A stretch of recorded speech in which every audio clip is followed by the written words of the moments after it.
Hello everyone, I'm Tom, and you're listening to the Heavily Biased Top 10.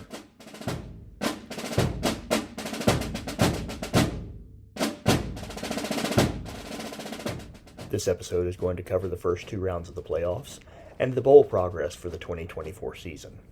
Before we dive into the playoffs themselves, let's talk about how each conference did in their bowl schedule. We're going to begin with the G5 conferences and work our way from there into the Power Four.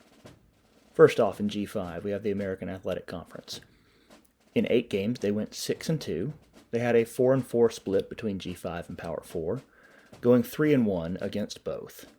Conference USA had 5 games. Now note, they had 4 normal qualifiers and 5-7 Louisiana Tech, filled in for Marshall.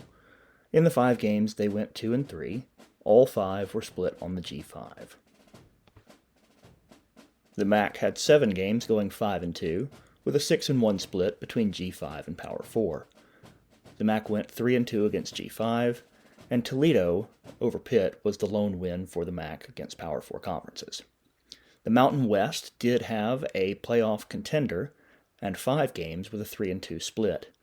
They were 0-3 against G5, 1-0 in their non-playoff game, and 0-1 in the playoffs, for a total record of 1-4. The Sun Belt played 7 games.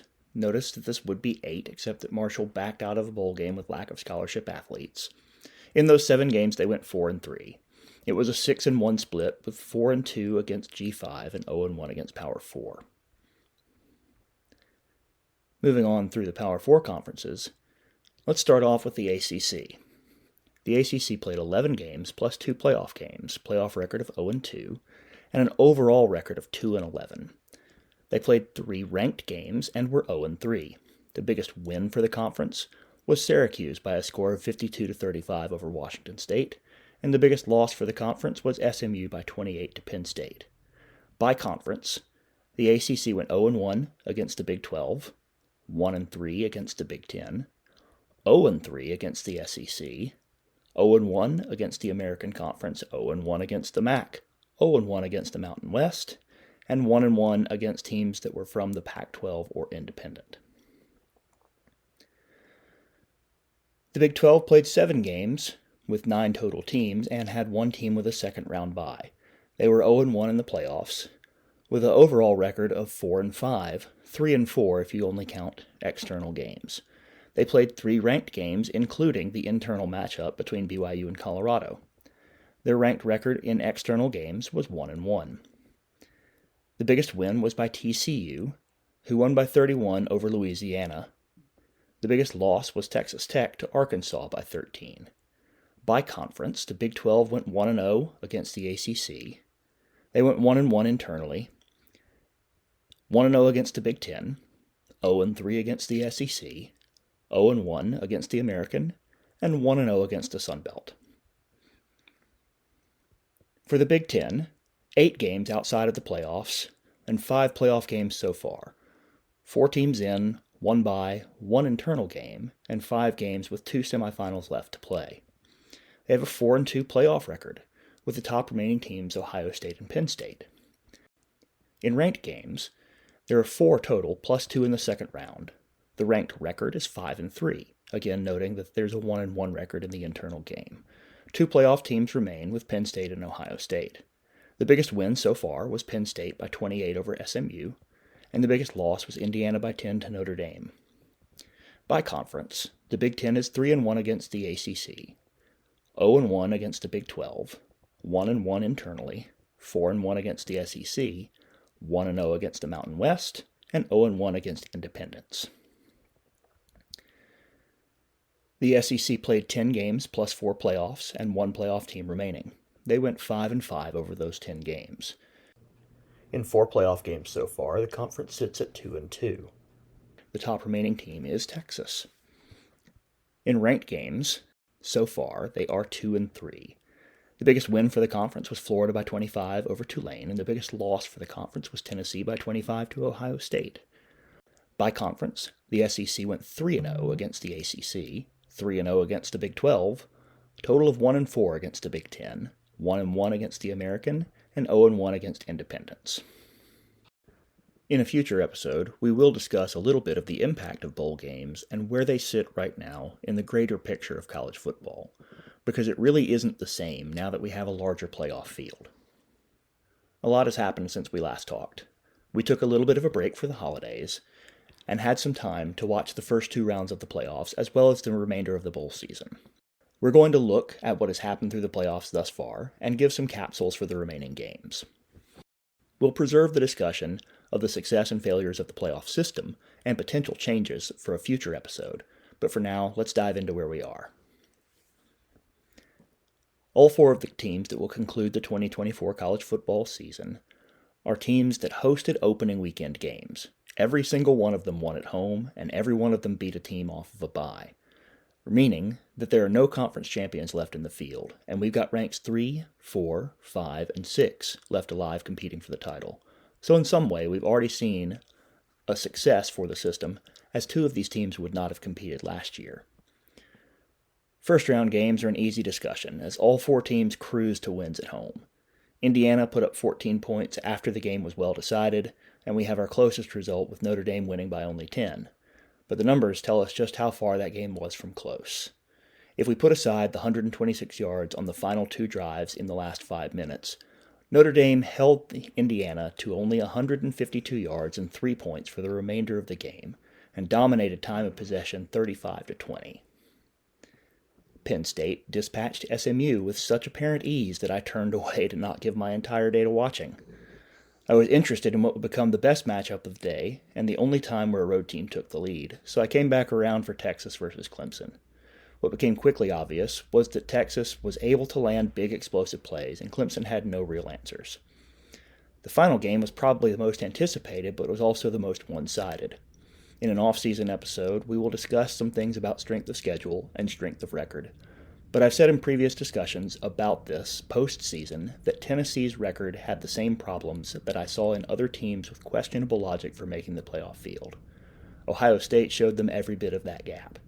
It was 21-0 before the first quarter was over, and Tennessee might have made it a game only if they had managed to finish off their first drive out of the second half. Instead, OSU held and scored on the first 3 possessions to put things completely to bed. Home teams cruised to a 4-0 record. I have a chart that I put together, and if you read the written version, it's a little bit easier to explain, but I wanted to go over some basic stats from each game and just kind of say how far these gaps were. In each of these games, we're going to talk about yards, possession time, first downs, the stat of the game, and where the biggest lead happened. We'll start off with Notre Dame versus Indiana. Yardage-wise, again, we said that there were 120-something yards by Indiana after the game was well decided. Total yards for the game, 394 to 278. Time of possession, 35-40 to 24-20. First downs, 20 to 17. The stat of the game here, only 152 yards before the final 5 minutes of the fourth quarter, after the largest lead of 27-3 in the fourth quarter. For Penn State versus SMU, yardage, 325 to 253. Time of possession was mostly even, 31-12 to 28-48. First downs, SMU actually outgained Penn State with an advantage of 21-18. The stat of the game here, the first 2 touchdowns.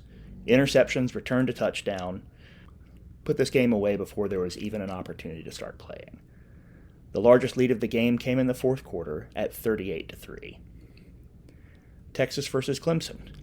This was probably the most even game of the day, but Texas outgained Clemson 494 to 412.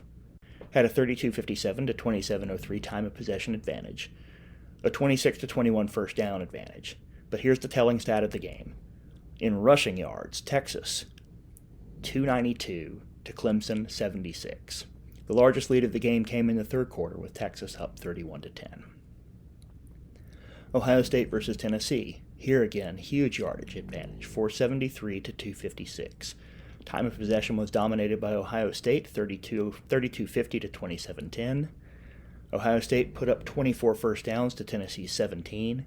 The biggest stat of the game, 10.2 yards per pass for Ohio State, and the largest lead of the game, 42-10 in the fourth quarter.